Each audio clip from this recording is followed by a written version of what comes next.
Welcome to the Strategic Risk Mind podcast. I'm your host, Joe Anderson. Thank you for joining us today. It's going to be an exciting day as we have a good friend of mine, Dan Dry with Dry Development, joining us. Dan is the president and general manager of Dry Development, and basically he's an employment strategist. He also is a corporate staffing firm, so he can help fulfill those needs, but really tries to look at what is the best strategy first before he goes and implements, which I love because that's how we're wired at Fortify Risk. And in talking with Dan, he's come up with some very creative solutions for companies that are looking to bring on teams or different types of groups and how those groups are going to work together. And so it's just a fascinating operation. So I'll let Dan, why don't you introduce yourself a little bit, tell us a little bit about your background, what some of your passions and interests are, tell us about your family a little bit. Yeah, absolutely. So Dan Dry, and our business is Dry Development and Investment Corporation. Okay. And big long story there, but this year we are celebrating 20 years and 2 generations. Oh, wow. So we are, my wife and I are now the owners. Started with my parents. Mm-hmm. My dad was consulting himself and doing real estate development on the side. Wow. Which is turned into the side hustle, whereas the consulting, which was the side hustle, turned into our business today. That's cool. Yeah.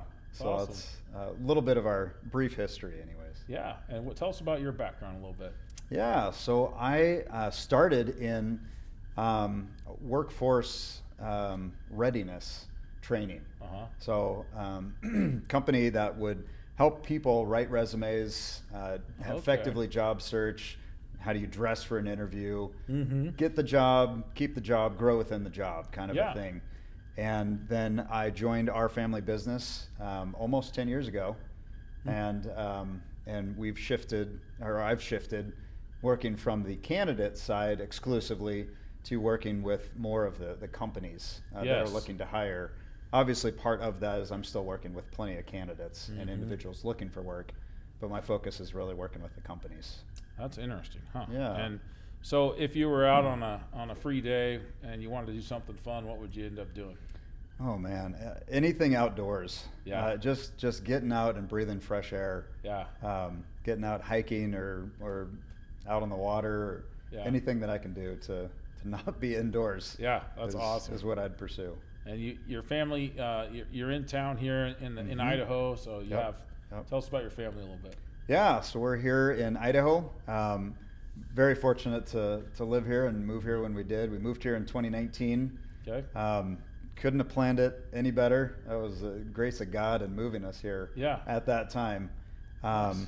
And my wife and I have 4 kiddos. Wow. And keeps us busy, keeps us entertained. Yeah, keeps you hopping. That's awesome. Yeah, truly a blessing. Well, we're excited to have you on the podcast today. And, as we think about employment, which is a big issue right now because we hear it all over the news. Yeah. What are some of the bigger risks that companies face in employment? And sometimes I think they underestimate the importance of investing in people. Yeah. So maybe you can talk about that a little bit too. Yeah. So a lot of times we come alongside companies and help them hire, right? Mm-hmm. It's the sourcing, the hiring process, but that retention piece is absolutely critical. Yeah. And we're hearing more and more and more of that. And I think oftentimes there's different schools of thought, but there's a school of thought of we want to make sure our employees are happy so they're productive. Mm-hmm. And I'd push back on that and say you don't want happy employees, you want engaged employees. Yeah. Because engaged employees can be happy, engaged employees can also be sad, right? But engaged employees will let you know and give you feedback that's productive. Wow. So that's where I think employers need to ensure that they're focused on how do we engage our employees. Yeah. And in this culture, right? Everybody's talking about we want good culture, right? When we're looking for a workplace. It's interesting in the shift in generations from that baby boomer down to Gen X, right? We're talking 4 different, very different generations. And there's this shift in kind of Maslow's hierarchy of needs, right? Which is shifting from that self-actualization all the way down to love and belonging. which is newer in the workplace. Interesting. So people are looking for love and belonging in the workplace, and they're calling that culture, right? At the end of the day, they're looking for employers to invest in them, right? And I think we all do, right? We want to be part of something bigger than ourselves. Yeah. But when employers do that well, when they train, when they invest in their employees, that retention piece is a lot more solid. Yeah, it's so interesting because sometimes we get in the trap of trying to drill things down to things that we can control or things that are easy to do. And then we make everything about that, right? And it's like, well, in employment, you could say, well, I just have to pay them a good bonus or whatever. It's like, well, no, it's not all about that, right? Yeah. And I think it's really a great point you bring up. You know, the word realness comes to mind, and being able to be not like brutally honest all the time, but just real, right? Being able to talk and share about life and get to know people so you feel like you're in a bit of a community instead of just, man, I punch the clock and I don't talk to anybody because hopefully nothing's going wrong. Otherwise I get more work, you know, this kind of thing, right? Yeah. And I've been in those jobs before. They're not fun, right? I mean, you show up to work, you feel like everyone's looking over your shoulder, and there's no collaboration, and then people aren't on the same team half the time. Right. And so, building that culture is really important. So that's fascinating because a lot of times, you know, we talk with folks that do corporate staffing, and really it's just about like, what do you need? Let's go plug and play. And it's like, well, I need something more than someone to give me a candidate. I need them to understand like what our culture is, what we're trying to build, and those things, right? Yeah. We're not trying to put butts in seats, right? Or take the shotgun approach, throw mud at the wall, however you want to say it. Yeah. We're trying to make sure this is the right fit for both the candidate and the company. Right? If this is not a good two-way street, this is not going to be a good relationship, and it's not going to be long-term. Yeah, that's interesting. So talk a little bit about the cost of a bad hire for me. Like, you know, what does that look like? You know, because, you know, people sometimes are trying to do that very thing, putting butts in seats and kind of just, but you know, how does that impact your organization when you have somebody come on board that just they don't have the right mindset, the values maybe, the work ethic, whatever it is. I mean, you know, statistically the cost of a bad hire is supposedly 30%, which sure, you can make up statistics all day long. I think there's so much more, though, because the cost of a bad hire has ramifications into your culture. Bringing somebody into your workplace, onto a team, and they don't work out, whether it goes down the path of termination or just progressive corrective action, that creates a tone on the team, which is going to bring down productivity, bring down that community of engagement, right? If that's the culture you're bringing to the table. Statistically, 30% of that annual salary is what the actual dollars and cents is going to cost you. But I think you have to look at the ramifications of how it's impacting all these other team members as well, and their desire to maintain engagement on the team or to head out. How much productivity losses are you experiencing because this person's causing more drama? Right. Or this person has to keep being retrained all the time because they can't retain it. Or whatever it is, right? It's really a good point. Interesting. So, excuse me. The cost of a bad hire, that's a fascinating thing to think about. And so, you know, what do we need to look for? We live in a world now that's so automated, you know, and you have these search engine job, you know, posting sites that, you know, you wonder if half the people that apply for the jobs are real people, and you know they're just always full. And you're like, well, where do you get all these candidates? You know, and it's like, and it's really interesting, right? And so sometimes things are getting drilled down to optics, you know, like how your resume is built or this optic. But at the end of the day, for a company, is it all about just optics and keywords? No, I mean, this is a great point. It's about culture. It's about making good hires. So how are companies finding these people that are great culture fits? This may sound like blasphemy from a recruiter that this pays my bills, but 90 to 95% of jobs are going to be found through your network, right? Whether that's from the employer side or the candidate side. That's why strive to build my network, right, Yeah. of different sources for people as I'm working with companies, so that I can bring all that to the table right up front. I love right? it. I love it. But yeah, you're right on in terms of the buzzwords and how do I have the right keywords in our job description from a candidate side in my resume, and throwing AI on top of this or as the foundation of all this. There's been software algorithms in this arena for years, but AI, in some ways, it's kind of the hot marketing term right now. But there's also some advances that AI has brought.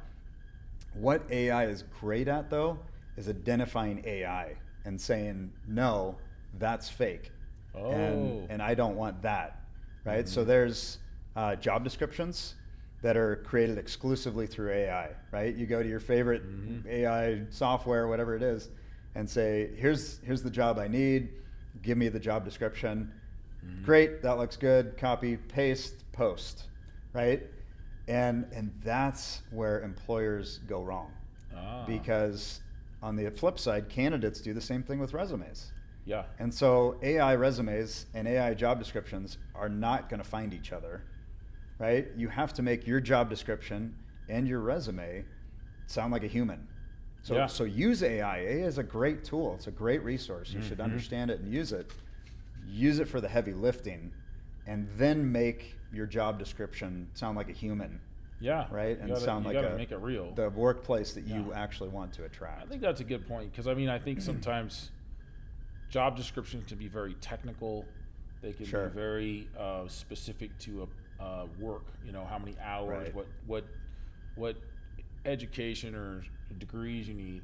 Yeah. But the study after study that I read say that it's a lot easier to train somebody on some of those things than it is to get the character traits and the drive and the communication skills. Right. And so it's just a fascinating thing. So talk about that and when companies look at risk in their organization for turnover, for hiring risk, some of those things.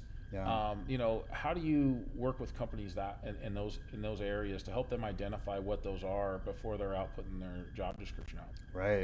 Right. So what's really interesting in some of these studies you're talking about is rewind 10, 15 years, certainly before that, and the top 10 skill sets that were being sought after were all technical, right? In terms of whatever the nature of the job, it was all technical. Yeah. What is happening is this huge, massive shift to the point that what they're anticipating is by 2030, those top 10 skill sets are all going to be soft skills, for lack of a better term. Yeah. Right? I don't have a better word than soft skills, but that is going to be the communication, the teamwork dynamics, and those are much harder to quantify and harder to determine in just a classic interview process. Yes. So you have to change your interview process to cater to filtering out the soft skills you don't want and finding the soft skills you do. Yeah. Does that make sense? That makes a lot of sense. Yeah. So let's go off on something fun here for a minute. Okay. Because you hear these stories about interviews and war stories and all these things, right? And people like to post this stuff. So I wanted to check in with you and say, what is your favorite interview question to ask, and what's the best answer you've ever heard of that? Yeah. So in an interview, I like to break down walls first, right? Like I need to get to know you in a very limited amount of time. Yeah. How do I break down the walls, make that connection, right? Okay. And then occasionally I like to throw in a curveball, if you will. Sure. And some people absolutely hate questions like this, but one of my favorite questions that I love to ask is, how would you weigh an airplane without scales, without using scales? Right? And what I love to see is not just the stupid question, right? And it's like, I don't know how to respond to that. But you see people caught off guard and the wheels start spinning and you see how they approach a problem, right? Yeah. So in asking that, one of my favorite responses was someone said, well, you didn't specify what kind of airplane. So I would measure a toy airplane. And I would go, if I remember their answer, it was cheating a little bit, but they would stand on the scale holding the airplane, and then they would step off, set the airplane down, right, and figure out whatever the difference is in their weight versus when they're holding the airplane. So I thought that was creative. And what I saw in that person throughout their career is they approached things so creatively and very out of the box thinking. Interesting. So questions like that, sometimes people absolutely hate it and say, this is a waste of my time. I got to say, I've looked up questions because I've hired a people. I've never seen that question anywhere. I mean, that's got to be a Dan Dry development original. I don't know where I came up with that one, pulled that one out, but that was fun. That's so good. So I think, sometimes we rush into a hire, right? And I think that's a great area to discuss. Like, what is the pros and cons of rushing into a hire versus just taking your time to find the right fit? Right. And I think that's both an initial external hire as well as an internal promotion, right? In terms of hiring for an open role in your company. It's already mentioned that 30% cost, right, of that initial salary or compensation for a bad hire. I think that that bad hire, I mean, we've talked about the team dynamics and all of that. Maybe I'll share one of my experiences. Yeah. I was in a management role, and we were hiring a supervisor. And we had a limited number of applicants for the role. Most of them were just not qualified. They were not the right fit. Yeah. There was one candidate who was an internal team member already. Yeah. And this would have been a promotion for them, and they absolutely nailed the interview. Hit it out of the park, extremely impressed. When I went and talked to the manager that was overseeing them currently, they weren't as impressed with their performance. But this is a learning moment for me. Me and the team I was with decided to promote this person into a supervisory role. And as we took in all the things, all the data points, and it was not a good fit. That was a I call that experiential learning when I'm talking with my kids, right? Yeah. So that was an experiential learning moment for me. And that supervisor set a trajectory for the culture and climate of the team that they were overseeing in a very negative direction. And we had to take corrective action relatively quickly after that.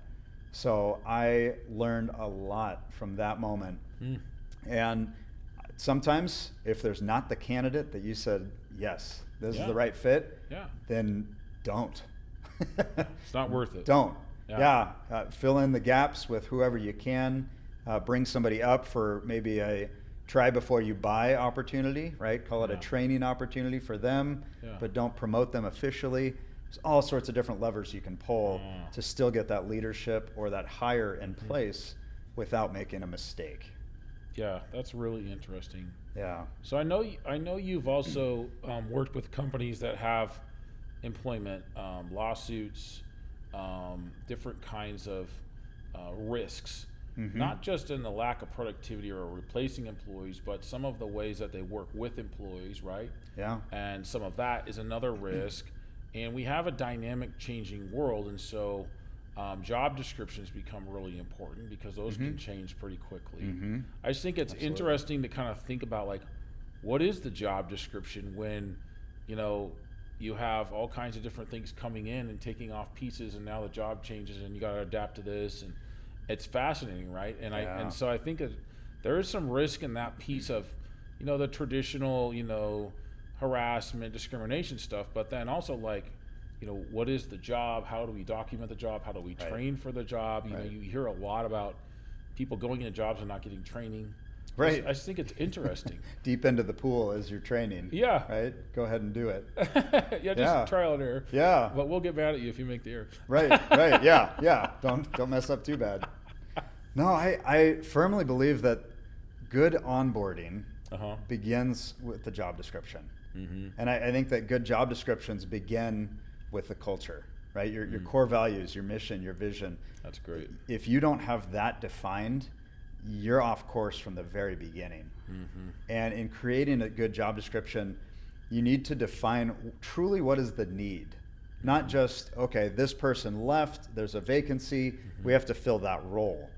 That role may not be what you need, if that makes sense to differentiate. Yeah. So what is our need based on the current team capabilities and capacity? Maybe we don't need to hire right now. Yeah. Maybe we need to hire part-time. Yeah. Maybe we need to go to a temporary basis, right? And try before we buy. Yeah. But in defining that job description, you have to step back, take a breath for a minute, and say, what do we truly need? And then what do we want? And you have to be fierce when you're differentiating between those, because I see a lot of the wants creep up into the needs. And when I'm talking with the clients and the companies that we serve, as I'm trying to parse that out, it's pretty quick. You can kind of take the wheat and the chaff, right, and spread them out and say, okay, this is what you actually need. This is what you want. That's helpful to understand, because we can go after both, but we really have to hit these. I like that. This needs. You know, it makes me think, like, I know with Fortify Risk, we've structured for rapid growth, so we've set things up in a way with virtual desktop systems, some outsourced providers and stuff, to where we can scale pretty quickly. Yeah, that's but excellent. having kind of a scaling roadmap for employment is an important thing. Right. And I think sometimes that gets overlooked. It's like, oh, we'll that's a great problem to have. We'll solve that problem when after it comes up. Right. It's like, well, maybe that's not the best strategy. That is not the best So strategy. talk a little bit about, the kind of the risk in going that way, and how you help people kind of shift to a proactive approach, because I think that's probably pretty helpful. Right, absolutely. One of the big hot topics right now is career mapping, right? So and that goes back to good retention is, as an employee, I want to make sure that I'm invested, right? Yeah. Where can I go with the company? Yeah. But if you take that career mapping and realize it's exactly that, it's strategically thinking about your workforce of, this is where we want to go 5-10 years down the road. Let's reverse engineer that to today. This is our team now. What roles are we going to need as we march that direction? And really let's create that pathway, not only for our company as a whole, but for each individual or each role, as they have a pathway towards growth themselves. They're going to be more engaged. And then you can probably set up some of those markers along the way of, when we hit this marker, 100%. Here's the hires we need, right? 100%. That is so cool, Dan. Absolutely. I love that. Yeah. Yeah. So, I mean, this is just really exciting, because I'm hearing a lot in the marketplace about employment. What do you want to call it? A freak out, maybe it is. It's a lot of fear. There's a lot of fear out there, and it's like, what's AI going to do? What's my job going to be? And, people are coming out of college, and I just tell them, look, be agile. Try to have a broad base of skills. Be a problem solver. Work hard. But it's interesting, because I think, temporary staffing can be helpful. Project-based teams can be helpful for these companies. But at the end of the day, good people work well together, and then they generate good results, right? And I think that's kind of the theme I'm hearing is it's like, prioritize making great hires, not just hires, not just average, not just putting someone in that seat, but how do we get great people? How do we retain them? What is it that they're looking for, And I think it's interesting. Some of the things we've done at Fortify is, we go through a book together and talk about, how to communicate well and what are some of the hiccups, right? Because you get conversation going on, and we actually take, an hour every 2 weeks to do something like that, or half an hour. But it's like, well, that's not productive time, but I don't know. I think it makes all the rest of the time more productive. Yeah, I'd wholeheartily disagree. I think it's very productive. Yeah. So share with us some other ideas that maybe people can do to engage their workforce a little bit. Right. In creating that environment of more of a, we're helping each other. We're here to bless each other. Less of a competition or and how that maybe impacts needling each other sometimes in the marketplace. Yeah. Right. I mean, it all comes down to trust. Right? Yeah. If you don't have that foundation of trust, you don't have anything. So how do we build trust in our teams? How do we build trust in our workplace? How do we build trust with our people? Leadership, it doesn't matter what role you're in. How do you build trust with each other? because Yeah. we're all people, we're all humans, right? Coming That's to right. work. That's right. So how do we build trust? And that's going to look differently in different situations. Sure. Right? If you have a very remote and spread out workforce, you have to be a little more creative. If you're doing everything over Zoom or Microsoft Teams or doing everything virtually, than if you can get together in person. If you can get together in person, nothing beats that. Yeah. And there are team building opportunities is what I would say. You know, and I'm not talking trust falls and, you know, walk around blindfolded and stuff Bungee like cord that. jumps. Right? Yeah. That's makes people nervous more than anything. So, but building that trust in that team, it helps you see the other person as a human. Yeah. Right? This is not somebody I'm blasting on social media because I don't know who they are and it's just a computer to me. This is Joe who's right in front of me, and there may be truth that I need to speak, right? That you need to hear, and there may be feedback that I need to receive that I need to hear from you. And when we have that relationship of, we don't have to be best friends, this is still work, but we can't be completely separated and disconnected. We have to have that relationship. That's right. So that we can continue to grow and refine each other on the team and be more productive. So I love your example of spending time going through a book and having conversation, because you see the other person as a person, and you understand, oh, you have a family, you have pets, you like hiking, you don't like hiking, you know, whatever it is, you see them more holistically, and then you know better how to bring feedback to them or kind of draw that feedback out from them for yourself. That's so cool. It kind of reminds me, I was talking with one of our employees, and they're a younger employee. I'm a little bit older, so there's some different experiences. And they mentioned this thing of building your personal brand. And I kind of laughed. They didn't understand why I laughed, because I think I probably offended them. I don't know. But I said, well, what was funny about that is that used to be called Reputation, and they rebranded Reputation, and they used the word brand in it, and it's just kind of cracking me up. But, you know, if you don't know why someone's laughing, or you don't have that ability to have that kind of, let's check in and make sure I really understood this first. So I think that's really a good point, is, you know, do invest in those activities that allow you to get to know people, because it just makes all the difference. When you run across a stressful situation or a deadline or something that you're trying to push, right? Yeah, that's so good. Well, this has been great, Dan, and I really appreciate you taking time to just share with us. I know there's so many topics on employment, and so it's just hard to pick which ones. Absolutely. You know, but you know, it's been really interesting to kind of listen to kind of how you think and how you work with companies to help them reduce risk, not just the risk of like a lawsuit, but also the risk of losing employees, the impact of hiring a bad employee. I mean, so many interesting points here. We're going to leave you with the last word. So if you have a tip or two for employers, just something off the top of your head, you know, you can say that. It doesn't have to be anything super profound, but just whatever you want to come up with. So well, on the spot, I think the advice I would give is kind of what we've talked about, is be authentic. And that may sound very, you know, Gen Z or whatever, but when you are authentic in how you create your workplace, there's that transparency that you build with your workforce. And when you're authentic in how you create your job descriptions, people see that as they're job seeking and looking for a new home, if you will. And being authentic actually creates that culture that will breed that trust we're talking about as that foundation, and good productivity. That's so good. And people's mentality. I love that. That's, you know, I might put that, be authentic. I mean, that's just such a great motto, right? You know, it's challenging. It's not always easy. It's not, is it? It's difficult to be authentic. It's so good, Dan. Well, this has been a great time. We want to thank you for joining our podcast, The Strategic Risk Mind. Please join us for the next episode next week. We appreciate you. Our audience, if you have any comments or feedbacks, please send those our way. And we'll see you next time. Thank you.